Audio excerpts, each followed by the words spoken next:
जय हिंद दोस्तों, आज हम जानेंगे यूसीसी के बारे में। यूनिफॉर्म सिविल कोड, जिसे हिंदी में समान नागरिक संहिता कहते हैं। ये हाल ही में चर्चा का विषय बना हुआ है क्योंकि उत्तराखंड सरकार ने अपने मंत्रिमंडल में यूसीसी कानून का मसौदा तैयार कर लिया है और अपने यहाँ विधानमंडल में पेश करने जा रहे हैं। तो चलिए जानते हैं यूसीसी के बारे में। यूसीसी में देश में सभी धर्मों समुदायों के लिए एक समान एक बराबर कानून बनाने की वकालत करता है। इसे आसान शब्दों में कहें तो ये सभी धर्मों और समुदायों पर एक समान कानून लागू होगा। यूसीसी, जो कि हमारे संविधान के अनुच्छेद 44 में, जो कि एक नीति निर्देशक तत्व में आता है, में समान नागरिक संहिता बनाने लागू करने के लिए राज्य को निर्देश देता है। हालांकि ये है कानूनी रूप में या इसे अदालत में चुनौती नहीं दी जा सकती, इसे कानूनी रूप से जबरदस्ती लागू नहीं किया जा सकता, परंतु ये राज्य को एक दिशा निर्देश देता है अपने राज्य के विकास के लिए एक मसौदा तैयार करने का, एक नियम नीति तैयार करने का।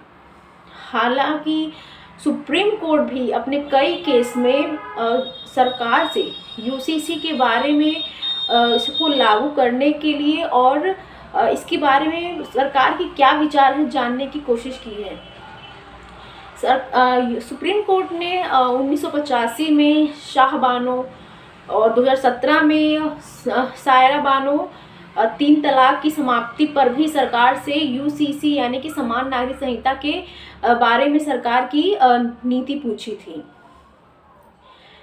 यूसीसी का महत्व चलिए जानते हैं। यूसीसी से समान लैंगिकता को बढ़ावा मिलेगा, यानी कि महिलाओं को भी इससे बहुत लाभ होगा।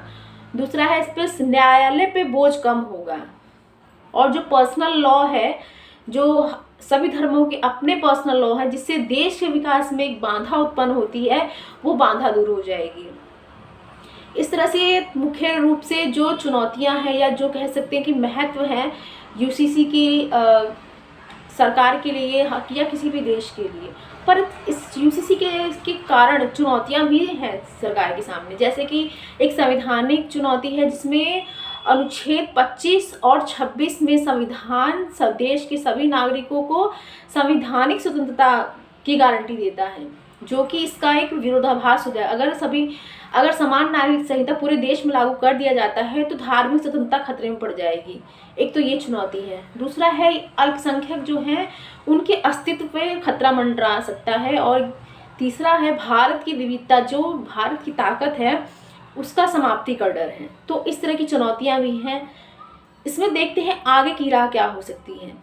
हालांकि किसी भी देश के विकास के लिए समान नागरिक संहिता होना अति आवश्यक है, क्योंकि अगर किसी देश में सभी धर्मों के लिए अपने अपने पर्सनल लॉ होंगे और अपने अपने कानून होंगे, तो उस देश के हित में मतलब आपसी टकराव उत्पन्न होता है, जो देश के विकास में बाधा उत्पन्न करता है।